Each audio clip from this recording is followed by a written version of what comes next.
Décidément, aujourd'hui, il faut se battre contre tout ce qui vous veut du bien.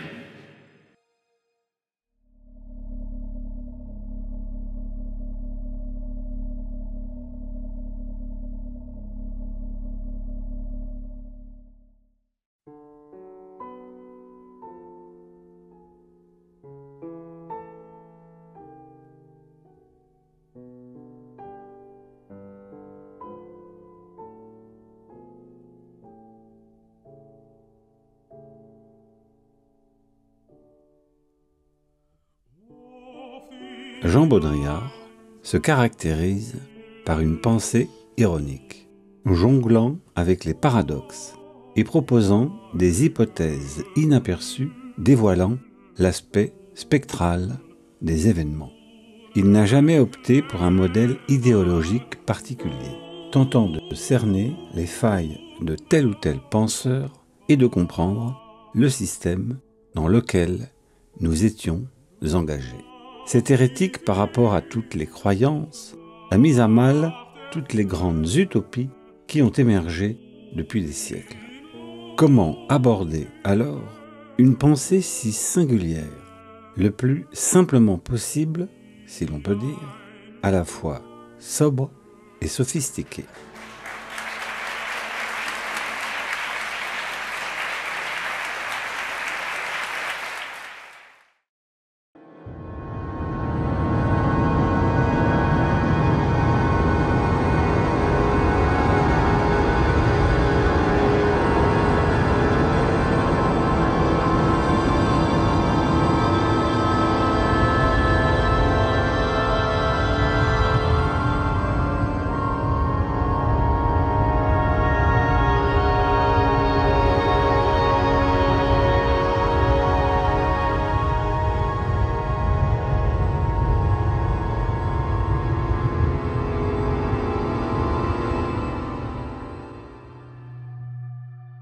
Au début, il y a l'objet, au sens large, son apparition et sa perception par un sujet, le rapport mystérieux qu'ils entretiennent entre eux. Le sujet ne peut que désirer, seul l'objet peut séduire. Comment et pourquoi est-on séduit? Ce qui intéresse Jean Baudrillard est le rapport direct, séducteur et mystérieux entre l'objet et l'individu. Dans les années 60, passage de la production à la consommation, Baudrillard se porte sur les objets et des signes auxquels il renvoie. Un monde moins réel, échappant à sa matérialité et à l'emprise du sujet dans l'échange. L'objet désigne à la fois le monde réel et son absence. Il est médiateur, immédiat. Il comble, mais déçoit cette médiation. Sa prolifération dissout cette communication. L'objet a une valeur d'usage et d'échange, fondement de la production et du marché, postulat rationnel pour trouver un équivalent et de rendre compte d'un échange. Autant la valeur marchande est cernable, autant la valeur signe est mouvante et se disperse. Pour Baudrillard, les choses circulent différemment. Il rend à l'objet une immédiateté qui n'est pas mise à prix, court-circuitant le système de la valeur marchande. Il part de notre condition ancestrale, anthropologique. Ce n'est pas le comprendre que d'omettre ce qu'il appelle l'échange symbolique, comme le font Sokal et Bricmont dans Imposture intellectuelle, sans même étudier la cohérence de sa pensée. Il s'appuie sur l'essai sur le don de Marcel Mauss et la notion de potlatch empruntée aux Indiens du Nord-Ouest américain. Ce potlatch se réalise à l'occasion des changements dans la situation des personnes, initiation, mariage, funérailles. Il est constitué par un don de richesse offerte ostensiblement, dans le but d'humilier, de défier et d'obliger un rival. Le donataire pour relever l'enjeu, doit satisfaire à l'obligation contractée par lui et de répondre par un don plus important. Le potlâche fonctionne comme une circulation des biens exonérés de l'idée de valeur, qui inclut la prodigalité, la dissipation des choses et qui ne doit jamais s'arrêter. C'est la part maudite de Georges Bataille. Baudrillard explique que l'échange symbolique est une autre façon d'envisager le monde, sans lui retirer son mystère et son secret, inatteignable de toute façon. Il est distinct de celui des signes et de la signification, échappant à la raison, à la psychologie, le contraire d'une dérégulation totale comme le promeut l'échange commercial. Différence entre le contrat libéral, convention entre deux termes, deux individus, et le pacte, relation duel et complice. Notre système est une forme linéaire, irréversible. La valeur a un sens unidirectionnel, passant d'un point à un autre selon une équivalence. Dans notre système, aucune réversibilité. Ce qui est positif est du côté de la vie, ce qui est négatif du côté de la mort. Tout doit être assigné à une valeur et à l'échange commercial. La loi symbolique, elle, est une forme circulaire, réversible, sans dialectique. Vie et mort s'échangent. Complicité universelle de formes inséparables qui peut se mouvoir au travers d'autres formes, animales, minérales, végétales. Pas de vision individualisée, liée aux notions de possession, de maîtrise, de santé ou de survie. Or, explique Baudrillard, c'est sur la manipulation des valeurs que le pouvoir, y compris moral, se constitue. Le pouvoir est celui qui donne et à qui on ne peut rendre. C'est briser l'échange symbolique à son profit et instituer un monopole. Don sans contre-don. Rendre, au contraire, c'est briser cette relation de pouvoir et instituer ou restituer sur la base d'une réciprocité antagoniste le circuit de l'échange symbolique. Et l'on comprend alors que le système marchand occidental est accablé virtuellement les individus de dons, sécurité, soins, droits, sexe, etc., sans que ces derniers aient la possibilité de rendre, créant une dette infinie qui ne peut être rachetée. Et à terme, un contrôle plus terrible sous couvert de sécurité opérationnelle et la mise sous séquestre de toute l'individualité humaine. C'est le piège. Tout nous porte à croire que puissent s'échanger les idées, les marchandises, les biens, les individus, même la mort, selon un ordre précis et englobant, tentant de réduire ce qui lui échappe. Or, le domaine économique ne possède aucune transcendance à laquelle il pourrait se mesurer. C'est l'échange impossible. Stratégie de notre système que d'entretenir un échange ne reposant sur rien. Tout système, que ce soit le système politique, économique, esthétique, enfin pour le prendre, ils ont tous leurs raisons et leurs déterminants internes. À l'intérieur de ça, dont tous les échanges sont possibles. Mais il y a une limite de masse critique, une ligne de démarcation, au-delà duquel ils n'ont plus de sens. Il n'y a rien à l'extérieur d'eux qui puisse leur donner un sens, donc les fonder en valeur, quoi. Et ça, c'est le terme, enfin, c'est la situation, enfin, je dirais presque surnaturelle de l'échange impossible. Quelque part, notre loi morale de l'échange ne fonctionne plus. Il y a une circulation, mais c'est une circulation réconciliée, je veux dire. Les contractants sont d'accord. Il y a un consensus fondamental sur l'échange. Et là, le consensus est brisé. La conséquence, c'est que ces systèmes-là, ils sont hantés par cette limite de l'échange impossible, je dirais par ce mur de l'échange impossible. Tous les systèmes, dans leur développement, est de plus en plus proliférant, effectivement, une saturation, se heurtent à ce mur d'échange impossible et la répercussion en est leur propre détraquement interne. Il faut comprendre cette optique cruciale chez Baudrillard. Quiconque rabat ce qu'il dit sur les conflits en termes uniquement matériels, politiques ou économiques manque sa pensée. Il faut le répéter. Il se place sur le plan symbolique. À partir de là, Baudrillard tente de comprendre le système instauré par le capital qui veut kidnapper ce domaine symbolique pour imposer son ordre.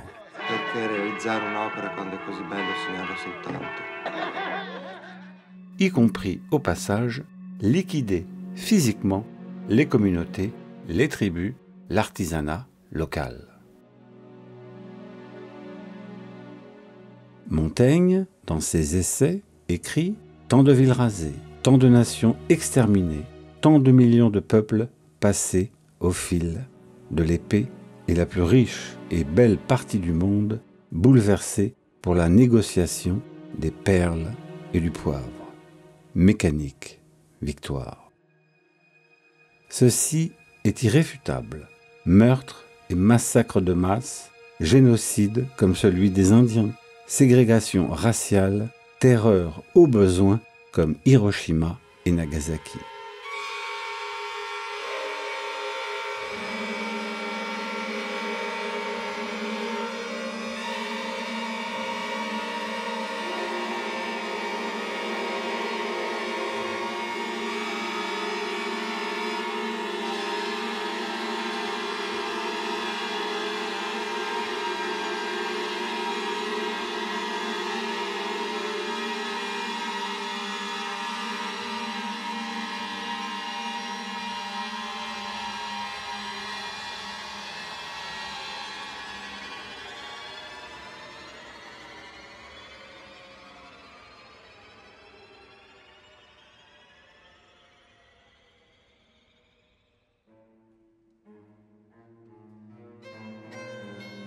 Cela ne veut pas dire que les autres pays n'ont pas cette quête de territoire, mais ils ne sont pas parvenus à remporter la mise.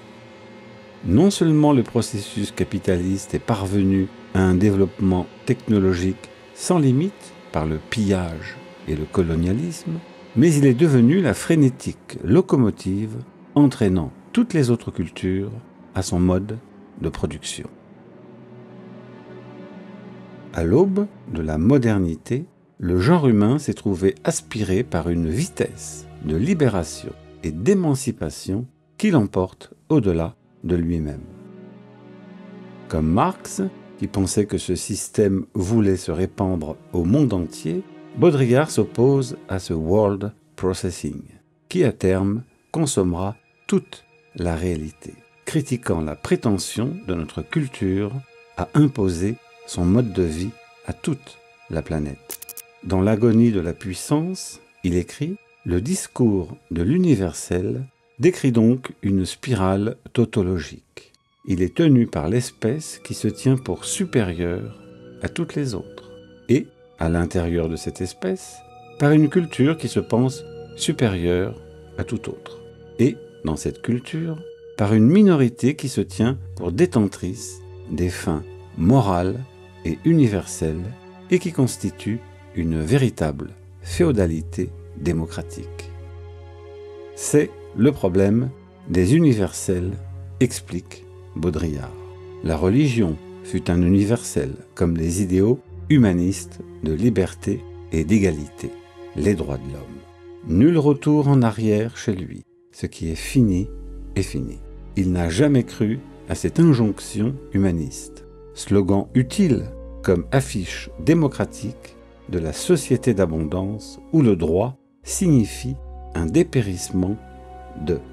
Dans la société de consommation, il écrit « Il ne faudrait pas prendre pour progrès social objectif l'inscription comme droit dans les tables de la loi, ce qui est progrès du système capitaliste, c'est-à-dire transformation progressive de toutes les valeurs concrètes et naturelles en forme productive, c'est-à-dire en source 1 de profit économique, 2 de privilège social. Par exemple, il n'y a de droit à la propriété qu'à partir du moment où il n'y a plus de propriété pour tout le monde, et où celle-ci est le privilège de certains aux dépens des autres.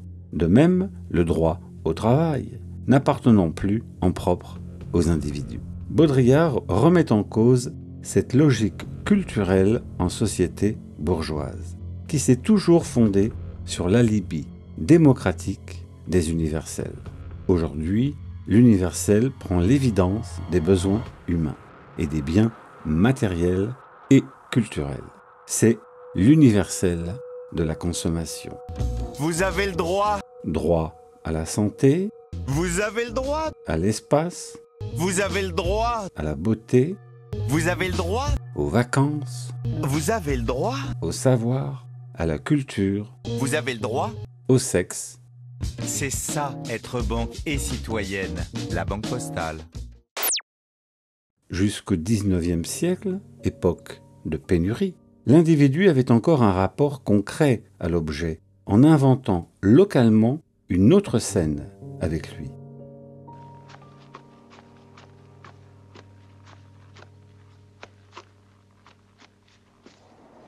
A succédé au XXe siècle, grâce à la révolution industrielle, une société d'abondance, une énorme production de marchandises.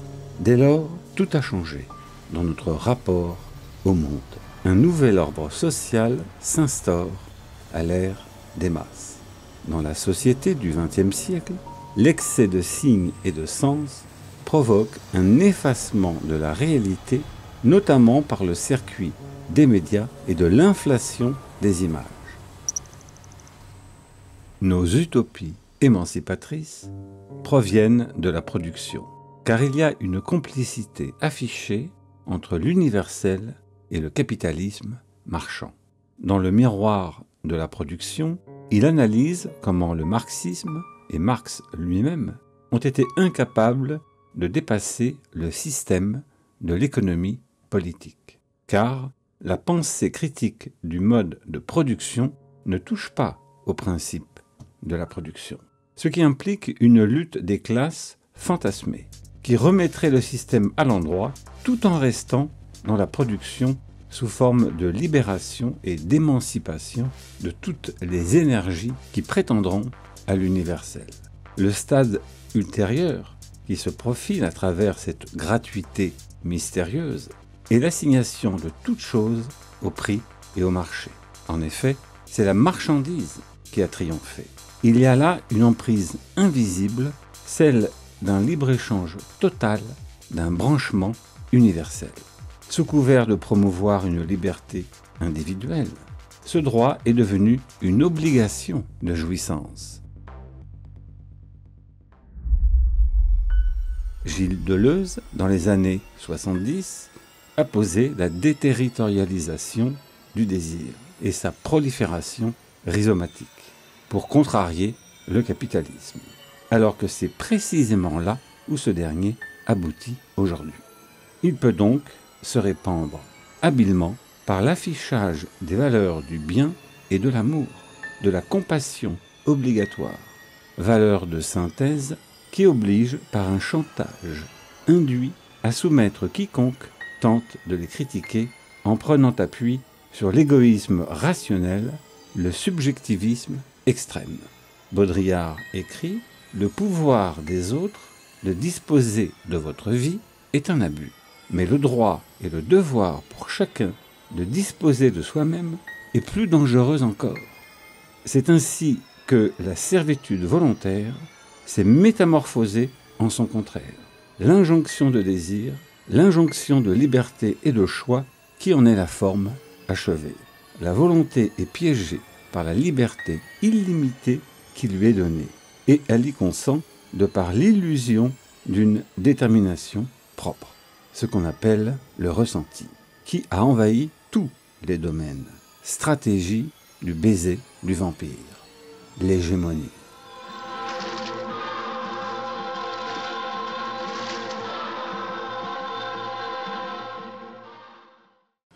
Or, cette révolution de la relation maître-esclave, elle a eu lieu, elle s'est techniquement réalisée à travers l'émancipation virtuelle, bien sûr, et la réalisation intégrale de tous les désirs, virtuellement bien sûr, à travers l'échange généralisé et la réconciliation des contraires, dans l'assomption des droits de l'homme, l'abolition de toutes les valeurs. Donc tous les prédicats de la domination ont disparu, et c'est précisément sur cette situation nouvelle que se fonde l'hégémonie, sur l'intériorisation du maître par l'esclave émancipé. Donc sur un paradoxe d'une libération totale, d'une résolution des conflits, d'une libre disposition de soi-même, par laquelle précisément nous tombons sous le coup de l'ordre mondial hégémonique. On peut donc dire que l'hégémonie est la fin de la domination et que cette distinction est essentielle car les événements qui en résultent n'ont pas du tout le même sens. Pour Baudrillard, ce processus a créé une situation nouvelle. Les révoltes utopiques du XIXe siècle se sont effondrées. C'est le capital qui les a réalisées en abolissant son propre système de la valeur et sa culture. L'utopie politique n'a pas donné une société sans classe. Le capital est devenu flottant, mobile, liquide, dans la simulation de lui-même. L'utopie esthétique s'est abolie au profit d'une esthétisation de la vie quotidienne, une esthétique publicitaire de la banalité.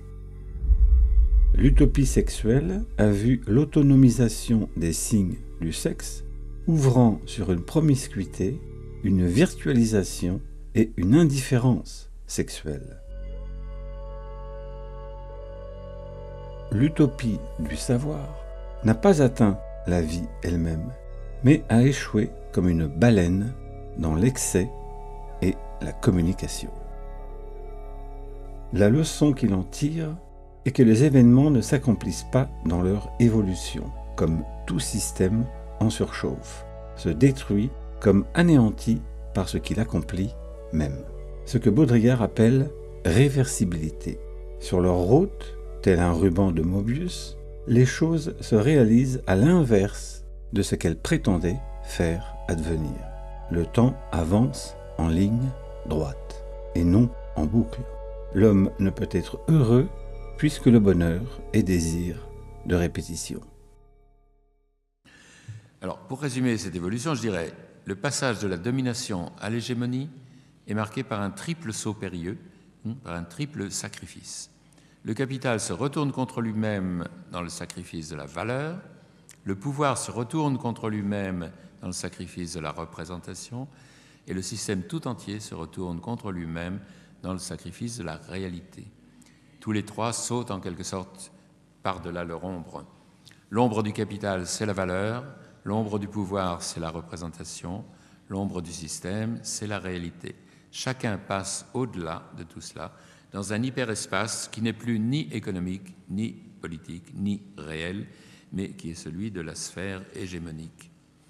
Le capital est à la fois la réalisation intégrale de la valeur et sa liquidation. Le pouvoir donne sa forme achevée à la représentation, il ne représente plus que lui-même. Le système est la version intégrale du réel, en même temps que sa liquidation dans le virtuel. Telle est la forme hégémonique. À partir de là, le système fonctionne paradoxalement non plus à partir de la valeur, mais à partir de la liquidation de la valeur. Non plus par la représentation, mais à partir de la liquidation de la représentation. Non plus à partir de la réalité, mais à partir de la liquidation de la réalité.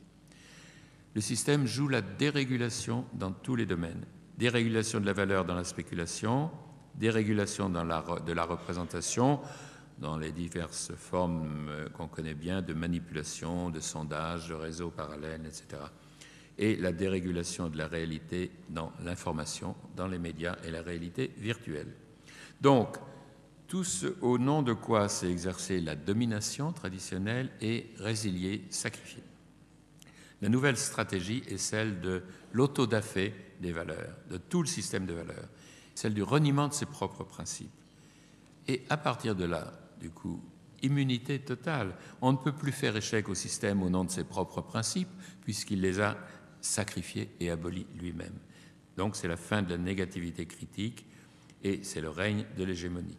Par contre, encore une fois, n'étant plus régulé par la représentation, ni par son propre concept, ni par l'image de lui-même, le système succombe à la tentation finale et il se précipite de lui-même, et quand je dis système, je dis puissance mondiale, puissance actuelle, et il se précipite de lui-même au-delà de sa fin, selon la baisse tendancielle inexorable du taux de réalité. Baudrillard propose une généalogie que l'on peut résumer en 5 périodes. La première est l'âge féodal, ou primitif. La seconde est l'âge de la contrefaçon, le baroque, développement du théâtre et de la mode, du faux et de l'imitation de la nature. Elle s'étend de la Renaissance à l'époque industrielle. La troisième est celle de l'ère de la production industrielle, qui absolutise le réel dans le travail machinique et la production d'objets en série. C'est le temps de l'économie politique, du capitalisme, de l'histoire, de la révolution et de l'émancipation, opposition signifiant signifié et de la dialectique valeur d'usage, valeur d'échange. La quatrième marque l'âge de la simulation, celui de l'ADN et du code génétique, de la consommation et de l'information, qui transforme le vivant, les objets, les événements en un système de signes interchangeables et opérationnels. La simulation s'oppose à la représentation, qui, elle, part du principe d'équivalence du signe et du réel. C'est l'ère d'après l'orgie. La libération dans tous les domaines. Libération des forces productives, libération sexuelle, libération de la femme, de l'enfant, de l'art, des pulsions inconscientes, des forces destructrices. L'état de simulation, c'est l'utopie réalisée, qui ne peut pas advenir, car elle a déjà eu lieu. Il ne reste qu'à la simuler. C'est le règne de l'hyper-réalité, mot maître. L'hyper-réel est quand le réel s'efface au profit de plus réel que le réel, plus vrai que le vrai. C'est la réalité intégrale, extermination du principe d'illusion du monde par sa réalisation concrète et technologique. La simulation se caractérise par la précession des modèles, de tous les modèles sur les moindres faits. C'est la carte qui a recouvert le territoire, avec des signes réalistes au point où le réel a disparu. Dans ce règne, les formes, les principes, les valeurs ne disparaissent pas, mais se redoublent, s'exacerbent. Plus social que le social, la masse. Plus sexuel que le sexuel, le porno. Plus gros que le gros, l'obèse. Plus visible que le visible, l'obscène. Plus violent que le violent, le terrorisme. Partout règne l'excès. Ceux qui croient sans pouvoir être mesurés à ses propres fins. Formes liées à la prolifération, information, communication et images, mode, réseau et virus, bourse et spéculation, sida et cancer, terrorisme et catastrophes diverses. Simultanément, confusion des genres. Au-delà du beau et du laid, la mode. Au-delà du bien et du mal, le fascinant. Au-delà du masculin et du féminin, le transsexuel. Au-delà du vrai et du faux, l'information. Au-delà de la sexualité et de la reproduction, le clonage. La cinquième période est le virtuel. Les images numériques, le digital, Internet, le cyberespace de la finance, les multimédias et les manipulations génétiques. Bref, toutes les techniques qui permettent de rendre le monde numérisable, comptable, codable, visible, prévisible. La mise en réseau de toutes les fonctions. La perfusion mentale de tous les esprits. D'où l'addiction aux écrans, du fait qu'ils induisent une immersion de relations ombilicales, d'interactions tactiles où le temps s'arrête. Le virtuel met fin à la dichotomie réel-représentation. La duplication du réel à partir d'un médium. Vidéo, photo, publicité.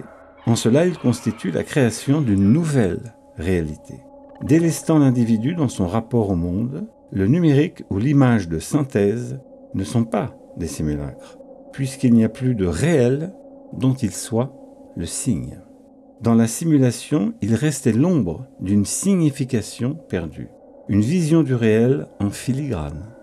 Le virtuel a gobé le signe, et l'a néantisé. Si le stade de la simulation est bien celui du meurtre du réel, le virtuel, lui, est le stade du meurtre du signe. C'est le champ du signe, du référent.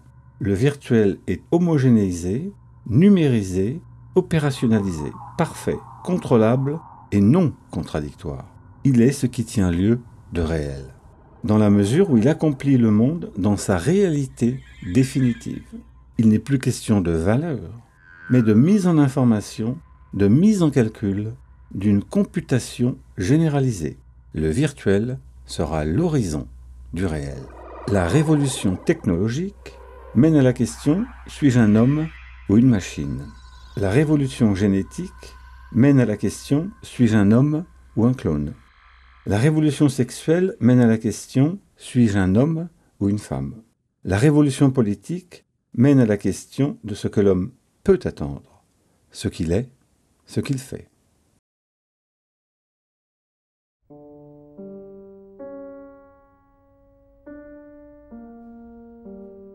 Baudrillard prend à rebours toute la modernité. Étant donné qu'aucune libération ne peut aboutir, car intrinsèquement liée à la production, la réalisation de l'utopie voit survenir le désenchantement dans cette surexposition du sujet libéré, qui, comme en photo, élimine le contraste, les détails, jusqu'à brûler toute sa surface. Il est comme irradié, c'est le paradoxe. L'homme qui devait régner majestueusement avec sa spécificité qu'est le langage, asseyez-vous, parvient au final à se nier en tant qu'espèce singulière en se dépouillant de tous ses attributs de civilisé.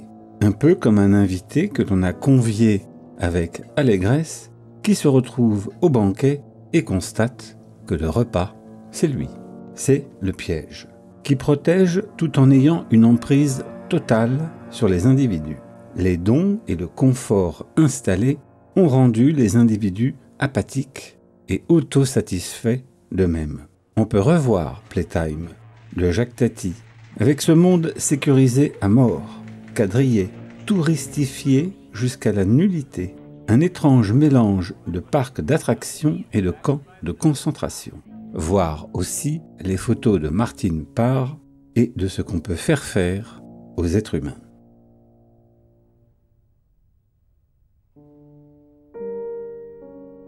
La stratégie est d'enfermer les individus dans leur bulle subjective, car la revendication de l'identité est liée à la sécurité, au système de contrôle parfait et de surveillance intégrale, au processus policier et informatique de repérage et de quadrillage toujours plus sophistiqués, y compris de repérage biologique et moléculaire du corps, de détection et de dissuasion. Le sexe a été la clé primordiale pour ouvrir cette porte. Ainsi, l'image et les moyens de communication ont permis à l'échelle mondiale ce brusque élargissement de l'horizon, notamment par la libération sexuelle. Baudrillard, dans De la séduction, écrivait que le sexe féminin sera mis en avant comme cheval de Troie pour réaliser cette disponibilité sans limite des forces productives, bannissant toute rareté. Toute la société sera féminisée en conférant à toute chose cette qualité imaginaire du féminin d'être disponible à merci. D'où la lutte absurde du féminisme dans sa libération qui ne peut que retomber dans la sphère productive. Le mot émancipation signifie son inverse, et son anéantissement est par là même peu susceptible d'être remis en question. Son expulsion hors de la sphère privée dans la sphère publique ce lent et long striptease mental et physique est la pornographie, devenue envahissante au point d'être un service public, exhibant et rendant possible, et même souhaitable, le déversement des fantasmes de la vie privée dans le monde entier comme soft power, avec une vulgarité confinant à la scatologie. En ce sens, la pornographie est une réanimalisation technique de l'humain, une répression. Une phrase capitale la résume. La corruption du pouvoir est d'inscrire dans le réel tout ce qui était de l'ordre du rêve. L'assassinat du fantasme par une production mécanique de réalisme, y compris dans l'art contemporain, avec l'exposition d'un clitoris géant au Trocadéro. Dans le roman La vie sexuelle de Catherine M, de Catherine Millet, la sexualité est dépouillée de tout charme, sans désir, comme en trop, devenant machinale, platement anatomique, fonctionnelle, utilitaire. Le sexe à répétition met fin au sexe et à la séduction. Il est ironique que la libération sexuelle est menée à la robotique comme destin. Hyper-réalisme des corps, emboîtés sous toutes les coutures dans une dissection anatomique et chirurgicale. Pubis rasé. Inflation du retour-image. Dès lors, les acrobaties sexuelles réelles sont mises en scène comme au cinéma, montées et post-synchronisées en haute définition, remplaçant toute expérience singulière pour tapisser l'inconscient collectif. Le phénomène n'est pas seulement sexuel, mais dans le déversement de tous les affects, des haines, des ressentiments, des pleurs et des joies, vomis dans une simulation exponentielle de soi. Cette culture est donc une culture pornographique au sens large, avec une vulgarité langagière ouverte, détabouisée, transgressive, froide et clinique. C'est l'obscénité qui survient, perte d'une scène et du secret. Il n'y a rien de moral pour Baudrillard, mais le fait que l'individu ne croit plus en son existence intime. Au fond, plus rien n'est obscène, car tout est sur la scène, dans une transparence et une visibilité immédiate, où tout est soumis à la lumière crue et inexorable de l'information et de la communication. Obsolescence programmée. Culture de la désublimation où tout se matérialise sous les aspects les plus objectifs. Culture porno que celle qui vise partout et toujours l'opération du réel. Culture universalisable où tout s'exalte dans le concret de production. N'existe que ce qui peut être produit, montré et démontré, démonté et remonté, comptabilisé et accumulé. Dès lors, c'est la dépression qui advient. L'individu assiste à une dérégulation dans tous les domaines.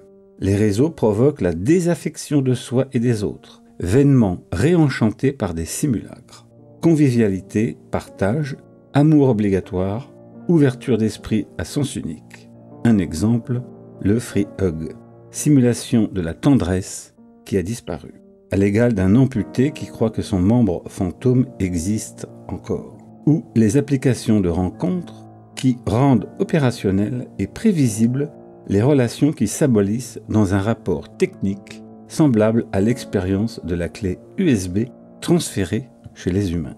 Introduction, déchargement des semences, éjection, prête à migrer vers un autre orifice. Baudrillard appelait les résidus sociaux pour réseaux sociaux, où l'individu est devenu une extension des réseaux informatiques, un otage fossilisé où son clone erre sans fin. L'anonymat, les spectres, les identités métastasiques.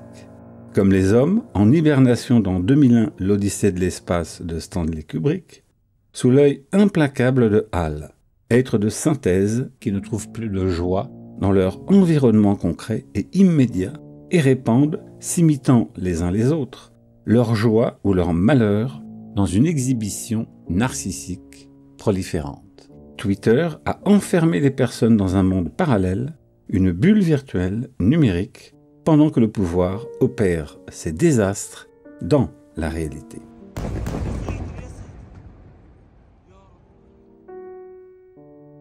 Dans ce système, l'individu est poussé à être gestionnaire de son temps, le précipitant non pas en position d'action, mais en réponse automatique avec une redoutable immobilisation du corps devenu inutile. Devant l'écran, l'individu fait tout comparaître. Les opérateurs ont remplacé les acteurs. Plus de temps mort. Toutes les informations sont là, en stock. Elles n'attendent que d'être mises à disposition, sans surprise et événement. Monde autoréférentiel, complet, confiné dans sa bulle. Le selfie caractéristique de la disparition d'autrui, tout en étant piraté de l'intérieur. Ennui intégral, sans nostalgie, soumis à son écran dans une tactilité virtuelle, aussi bien pour manger, communiquer, copuler ou vendre sa pauvre carcasse chez OnlyFans. Les seuls êtres adéquats à ce système sont des clones, des automates ou des robots, car il n'y a plus besoin d'être un humain pour faire cela. Et même, il ne faut plus l'être. L'homme ne meurt pas, mais disparaît par translucidité ou par transparence, dans un vertige sans fin, sous forme de parodie grossière, une démocratie dans le formol, tel le président Biden confiné dans sa sénilité, devant les caméras du monde entier, garantie sans métaphore. I don't know about you, but I'm going to go to bed. And there's nothing like seeing the light. Let's see. I'm just following my orders here.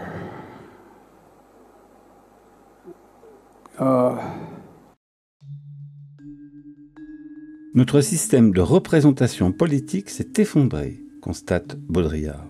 Réactionnaires ou progressistes ont été défaits. Il n'y a plus ni droite ni gauche. D'où cette sensation de cauchemar éveillé que nous vivons sur fond d'indifférence et de surexcitation généralisée. Stratégie de déstabilisation, de discrédit, de désinvestissement du réel et en même temps de dépréciation de toute valeur, devenu le principe même de gouvernement. D'où l'impasse actuelle. Dans cette partouze high-tech de toute valeur et de toute information, les événements sont dilués par leur diffusion et proximité excessive, leur mise en scène médiatique et leur excès de visibilité. Instantanéité des actions, exhibition directe des corps, des messages, des photos, simultanéité oppressante des événements et des discours. Il en est des concepts distribués médiatiquement comme l'amour, la révolution ou la révolte, qui singent ce qui n'existe plus, ces tentatives désespérées et pathétiques d'un ordre quelconque. L'inquiétant est que tout fonctionne, opération pure d'un monde expurgé de toute illusion, réelle, techniquement réalisée. Cette machinalité mène au clone, notre double, version humaine de la sérialité. Cette industrialisation planifiée et organisée de la série évoque le même processus métaphysique à l'œuvre dans les camps de la mort. L'abattage du bétail en masse est dans cette façon qu'a l'être humain de se cloner jusqu'à la nullité et la banalité. Un système qui a exterminé l'autre ne peut qu'être exterminé. Le clone voudra dévorer et tuer son original, une sorte de désastre ésotérique. D'où cette expression de Baudrillard, « Autrui est ce qui me permet de ne pas me répéter à l'infini ». L'homme ne descend pas du singe, mais du caméléon. Il note que cet univers absorbe toute singularité secrète, à l'égal d'un trou noir. Disparition de l'altérité. Baudrillard a cet aphorisme: un homme sans ombre n'est plus que l'ombre de lui-même. Nous sommes en guerre. Ce monde virtuel est logiquement nanti d'une pathologie de la prophylaxie, hanté dans son immanence par la viralité, le contrôle, l'hygiénisme, la sécurité, le traçage, déjà infiltrés dans nos réseaux informatiques avant de s'hystériser à grande échelle dans le monde. Les individus deviennent malades de leur santé. Il en a été de même avec l'écologie, les produits bio, le langage, zéro mort, frappe chirurgicale, l'hygiène corporelle intensive, la culture préservatif, en latex ou morale, l'inflation des suffixes phobie et le wokisme, les sensitive readers. Telle une maladie auto-immune, il secrète son propre mal en voulant éradiquer toute négativité jusqu'à la mort elle-même de l'horizon humain. C'est l'enjeu majeur. C'est ce que Baudrillard appelle la transparence du mal. Le mal qui transpire sous le sceau du bien. Le Minotaure qui rôdait tapi dans les labyrinthes de la conscience ressurgit. Cette illusion de perfection où tout fonctionnerait automatiquement comme un soleil éternel dans le ciel bleu immaculé alimente le malheur. On confond le mal et le malheur. Cette forme du mal est devenue pour nous l'hérésie absolue. Alors que la violence est une relation duelle, notre processus actuel est une réduction intégrale, un génocide mental, extermination de l'ennemi en tant qu'ennemi. Le génocide anthropologique, la solution finale. Cet univers sous vide s'invente des ennemis imaginaires de toutes sortes. Ont suivi tous les slogans protecteurs, antifascisme, antiracisme, antisexisme, féminisme outré, etc. Nique le patriarcat! Nique le patriarcat! Nique le patriarcat! Nique le patriarcat!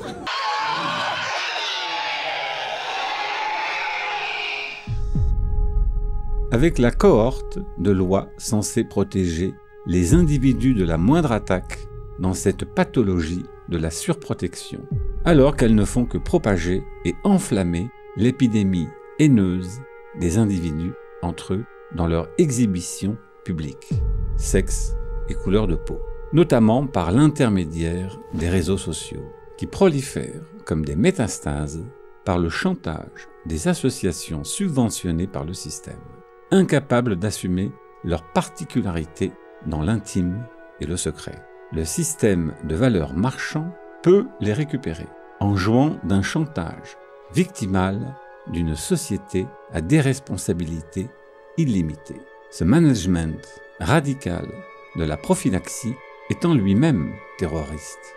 Il invoque un redoublement sans fin de la protection, en même temps qu'il provoque une implosion de tous les codes culturels. L'allergie au moindre petit malheur, au moindre propos déviant ou critique, devient insupportable dans ce monde de la proximité, de la fraternité et du mélangisme vanté avec excès et folie.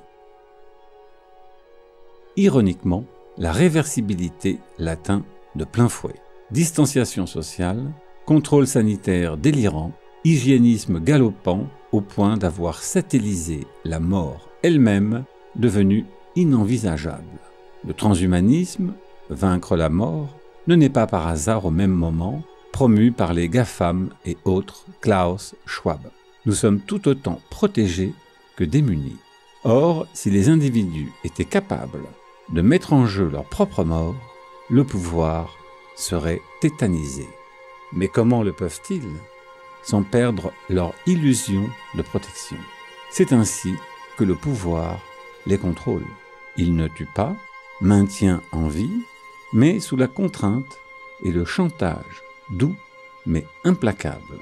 Nous sommes la seule civilisation qui détient la vérité à travers une grotesque maîtrise du monde.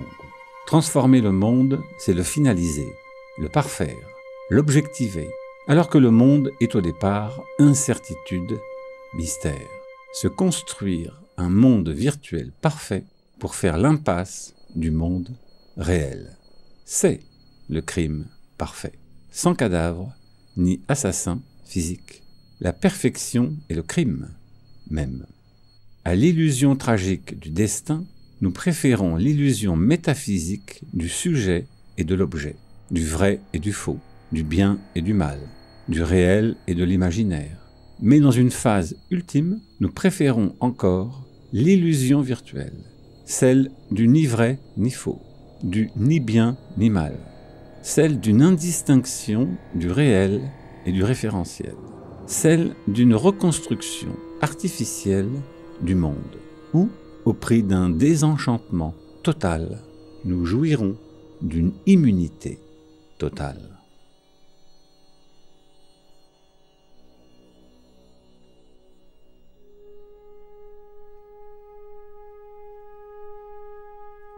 Face à ce désenchantement, Baudrillard remet en jeu la séduction, son mot maître, qui est un jeu avec des règles, échappant à l'ordre de la production, à la loi de la libération et de l'émancipation, obligeant à l'exhibition, la séduction est secrète, et n'est pas seulement la séduction amoureuse ou érotique, un défi qui tente à dérégler quelqu'un du sens qu'il prend pour lui-même.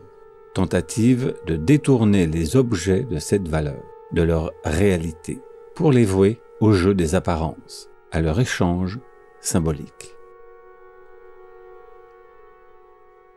Baudrillard, dans De la séduction, réinvestissait le féminin comme contredisant l'opposition des deux sexes. Contresens total des féministes qui veulent copier et investir le monde de la production et du pouvoir au point d'y perdre leur âme, alors que les femmes ont la maîtrise des apparences. Propos scandaleux, dira-t-on, si l'on veut s'inscrire comme sujet, mais pour Baudrillard, elle reste maîtresse du jeu. Mais alors pourquoi vous choisissez la séduction et non pas la production? Pourquoi votre sympathie va à la séduction? Non, c'est-à-dire que la production, après en avoir fait un peu le tour, en avoir fait la critique, la question est de savoir est-ce qu'il n'y a pas une force adverse, égale et peut-être même supérieure à cette hégémonie de la production. Bon, on vit dans cette évidence de la production, la question est de savoir est-ce que quelque chose n'a pas lieu ailleurs, véritablement ailleurs, hein, pas seulement la production se posant à la séduction, mais la séduction ailleurs que la production et peut-être plus forte que la production, peut-être souveraine quelque part quand même, justement cette possibilité de réversibiliser les choses. Alors, ceci sur tous les plans politiques, mais bon, amoureux, sexuels, etc. Vous dites des féministes qu'elles ont abandonné la séduction, qu'elles ne situent pas leur lutte sur ce terrain-là. Oui, enfin dans ce sens, il me semblait qu'il y avait, alors disons si la séduction est à ce niveau, je crois que c'est au niveau de l'apparence qu'elle joue. Elle joue un jeu très, très, très sérieux d'une certaine façon, mais au niveau de l'apparence. Elle est une stratégie des apparences. Et envers le sexe aussi, d'une certaine façon. Elle ne joue pas au niveau organique du sexe, au niveau, disons, sexué du sexe. Elle joue avec les signes du sexe, bon, elle joue avec la réversibilité possible du masculin et du féminin. Et justement, pour moi, le féminin était lié. Il y a une sorte d'affinité, d'une certaine façon, du féminin, disons, avec la séduction, dans ce jeu possible des apparences, dans cette espèce de souveraineté des apparences, où le féminin a joué ou joue encore peut-être plus en effet que le masculin. Alors là, il me semblait qu'à partir du moment où les féministes, effectivement, enfin, où leur principal objectif est de se revendiquer comme sexe à part entière, véritablement, et d'affirmer leurs droits dans ce sens, c'était passé à côté de cette espèce de puissance souveraine qui est plutôt dans la fragilité que dans la force, ou que dans le droit, ou que dans les rapports de force. Oui, alors il y a des féministes vous ont attaqué oui, en disant oui, mais ça c'est le vieux discours macho, à savoir les femmes en vérité elles dirigent pas, mais en vérité sont elles qui dirigent parce qu'en dessous sont elles qui ont la séduction. Ah non, mais on a même dit que ce livre effectivement énonçait que le phallus était roi et que toutes les femmes de toute façon ne vivaient qu'en contre-dépendance du phallus. Ce qui est vraiment, enfin je veux dire, résumé avec assez de... Enfin, je ne sais pas quelle erreur ou quelle bassesse il y a à résumer un livre qui dit exactement le contraire, c'est-à-dire que la féminité est souveraine, que la séduction est souveraine, que la féminité est souveraine parce qu'elle est la séduction aussi. Alors là, je ne sais pas, il y a un malentendu assez grave, enfin, il est possible peut-être de l'éclaircir, enfin, je n'en suis pas sûr. La séduction dont il parlait est la maîtrise symbolique des formes. Ce monde des formes, séduction, défi, réversibilité, est le plus puissant. L'autre, le monde de la production, a le pouvoir, maîtrise matérielle par le biais du stratagème, Mais la puissance est du côté de la séduction. Dans la séduction amoureuse, l'autre est le lieu de votre secret. Elle n'est pas le lieu du désir, donc de l'aliénation, mais joue avec le désir. Elle est le lieu du vertige, de l'éclipse, du scintillement de l'être. C'est un art de la disparition, alors que le désir est un désir de mort. La séduction passe par la jouissance subtile qu'éprouvent les êtres et les choses à rester secrets dans leurs signes, alors que la vérité passe par la pulsion obscène de forcer les signes à tout dire. Elle vous rend à la souveraineté du monde. Elle est ce qui arrache les êtres à la sphère psychologique du refoulement. Hello. Pour les rendre au jeu vertigineux et superficiel des apparences, ineffable et indicible, contrairement au pouvoir comme maîtrise de l'univers du sens par la production. Nous fuyons volontiers les apparences et veillons sur la profondeur du sens. Notre monde technique est lié à la fascination, vertige et transformation du monde dont font partie la reduplication de l'espèce et le désir d'immortalité, y compris à travers la science, qui n'est qu'un mode opérationnel de maîtrise de la réalité. La séduction, au contraire, est un jeu de elle, fini, avec des règles. Elle a sa mesure, ses limites, et s'oppose à l'univers moderne de la dérégulation. Elle implique la mort. Au fond, les personnes n'aiment pas ce monde opérationnel, même si elles s'y soumettent pour se sentir en sécurité. Ce qui les passionne, c'est quand tout dysfonctionne, quand tout déraille. Si un ordre apparaissait sain et ordonné, l'entreprise de le démettre serait aussitôt mise en chantier. Il en est comme du langage qui fonctionne utilement, mais qui prend tout son charme dans le jeu de mots de la poésie. Baudrillard l'appelle aussi la singularité, qui fut l'apanage d'artistes ou de penseurs comme Beethoven, Van Gogh, Marx et tant d'autres qui assumèrent leur étrange destin quitte ou double, et de partir à l'aventure loin de la tyrannie intégrée. Pour Baudrillard, il faut donc s'émanciper de l'émancipation et opter pour la stratégie fatale. Autre terme crucial, qui n'est pas la stratégie banale, calcul et manipulation, mais l'invention d'un destin pour le meilleur ou pour le pire. Celui où tendre vers ses fins nous entraîne irrésistiblement à l'inverse, ou encore celui où ne pas y tendre nous y fait parvenir sans le vouloir. Il y a là un dépassement de toute volonté. La séduction est une stratégie fatale.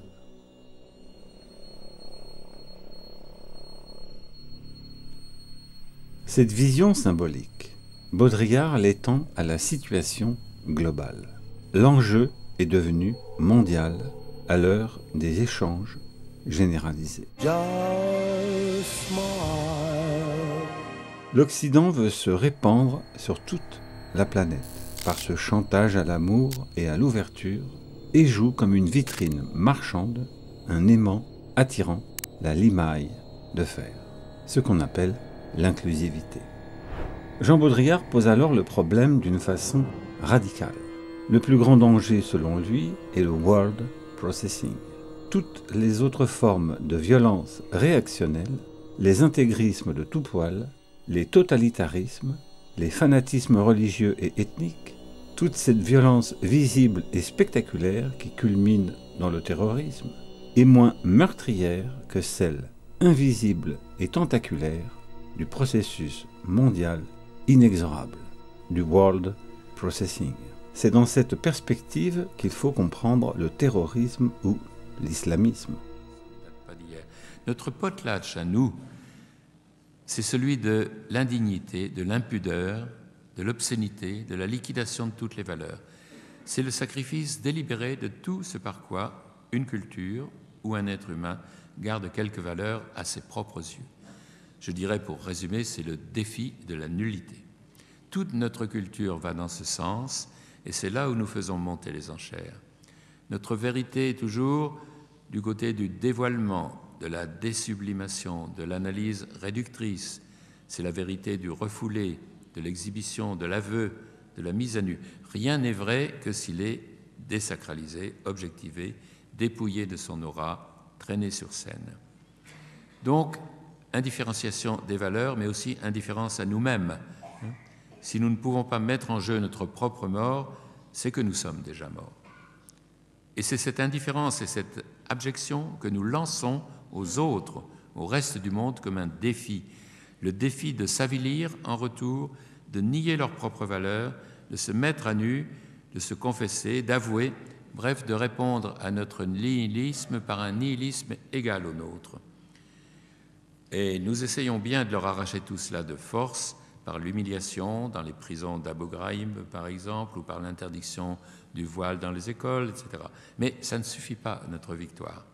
Il faut qu'ils y viennent d'eux-mêmes, qu'ils se sacrifient d'eux-mêmes sur l'autel de l'obscénité, de la transparence, de la pornographie et de la simulation mondiale.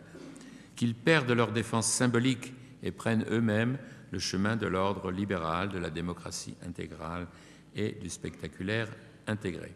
C'est ce qu'on appelle l'intégration. He will not respond to me now. S'il est difficile de répondre à une telle dérision et de profanation des valeurs, c'est pourtant cela qui fascine le monde entier. Et c'est aussi le secret de l'hégémonie mondiale. L'enjeu est donc bien plus politique ou économique. Il est symbolique pour engloutir toute résistance. Ce processus s'exerce dans les deux sens, intérieurement et envers le reste du monde. Les Français s'indignent contre le voile ou reprennent la dérisoire expression de grand remplacement.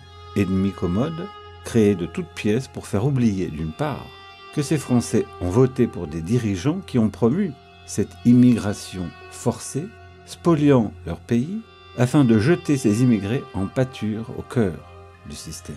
Et d'autre part, que la France a été américanisée et informatisée, a perdu sa souveraineté sans provoquer trop de contestation chez ces Français qui veulent garder leur mode de vie en brandissant leur drapeau devenu un bout de chiffon. Nul besoin de trouver un ennemi de substitution. L'Occident est son propre ennemi, ayant saboté ses propres valeurs, sa propre culture dans un dévoiement infini. Partout, il faut se venger sur les autres de son propre avidissement. Or, ce voile est une contre-réaction à cette tentative de prostitution et de pornographie à l'échelle mondiale, violant toutes les cultures de leur propre système de valeurs. On saisit mieux ce rapport du couple voilé-dévoilé pour obliger les musulmanes à nous imiter, à les prostituer pour les faire verser dans l'ordre marchand. De même, le tourisme universel, porteur de l'échange généralisé de toutes les cultures, infiltration virale de la colonisation et de la guerre, est lui-même une forme de terreur et ne peut qu'attirer la terreur en retour. Notre système est bien plus terroriste, sans même revenir aux innombrables guerres coloniales et humanitaires, sous couvert de démocratie, pour conquérir l'hégémonie. L'invention d'un axe du mal imaginaire garantit la validité de l'empire du bien. Alibi parfait dans cette course-poursuite où le bien sert de locomotive.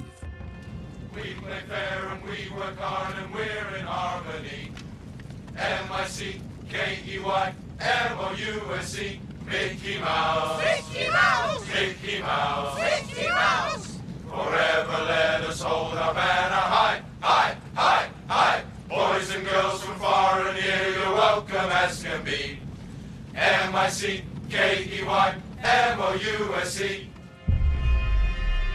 À partir de là, le système s'est garanti une immunité totale.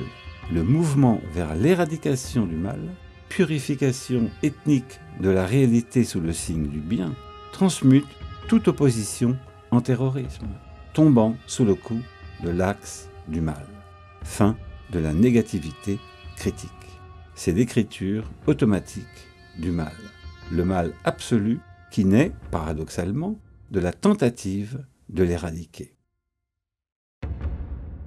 Baudrillard développe alors une vision sophistiquée dans l'expression carnaval et cannibale. Cette carnavalisation, comme il l'appelle, passe par les stades historiques de l'évangélisation, de la colonisation, de la décolonisation et de la mondialisation. Mais elle est elle-même lentement dévorée de l'intérieur, cannibalisée par cela même qu'elle carnavalise. Avec un humour non dissimulé, il explique. Ainsi, après avoir imposé sa domination par l'histoire, l'Occident impose désormais son hégémonie par la farce de l'histoire. C'est la fameuse formule de Marx sur l'histoire qui se produit d'abord comme tragédie, comme événement authentique, pour se répéter ensuite comme farce. Selon cette formule, on peut concevoir la modernité tout entière comme l'aventure initiale de l'Occident européen, puis comme une immense farce qui se répète à l'échelle de la planète, sous toutes les latitudes où s'exportent les valeurs occidentales, techniques, économiques, politiques. Bon. Le prototype de cette cannibalisation silencieuse, sa scène primitive en quelque sorte, serait cette messe solennelle de Recife au Brésil au XVIe siècle, où les évêques venus tout exprès du Portugal pour célébrer la conversion massive des Indiens furent dévorés par les Indiens par excès d'amour évangélique. C'était le cannibalisme comme forme extrême de l'hospitalité. Victimes de cette mascarade évangélique, les Indiens la reprennent spontanément à leur compte et en absorbant physiquement ceux qui les ont absorbés spirituellement. C'est le paradoxe de notre système universel, voulant apporter paix, amour et santé, que d'amorcer un processus d'homogénéisation totale pour une hégémonie mondiale, tout en portant en elle-même sa propre dénégation et dévoration. L'Occident, après s'être carnavalisé lui-même, carnavalise le reste du monde en le forçant à se dépouiller de ses valeurs pour l'entraîner dans son avilissement, s'affublant au passage des dépouilles des autres cultures avec la mode ou par un rituel touristique dérisoire. En somme, si le reste du monde est fasciné et attiré par cet Occident, l'Occident est tout autant fasciné par les autres cultures qui gardent leur singularité au point de vouloir les anéantir. À travers Walter Benjamin, auquel il fait référence, Baudrillard explique que l'humanité, dans cette carnavalisation d'elle-même, réussit à faire de son aliénation ultime une jouissance esthétique et spectaculaire sur tous les écrans du monde.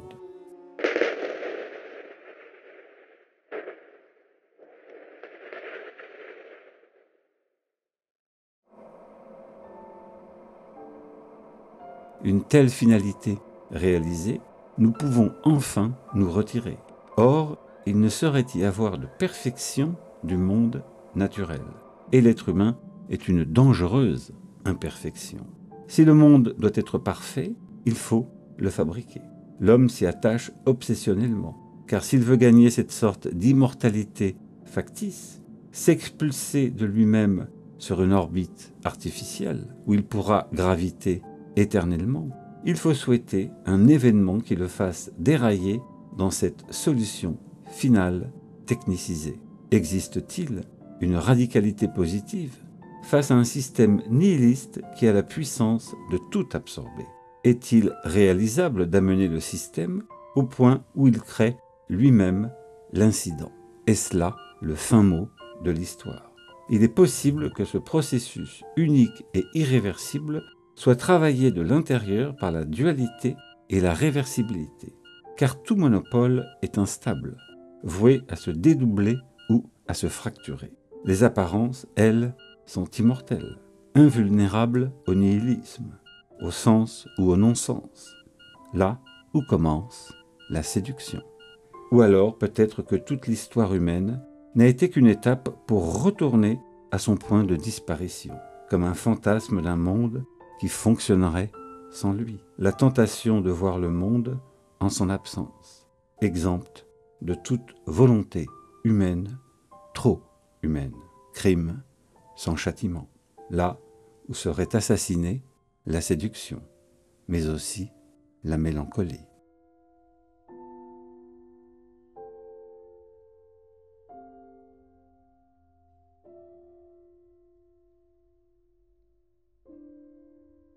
Décidément aujourd'hui, il faut se battre contre tout ce qui vous veut du bien.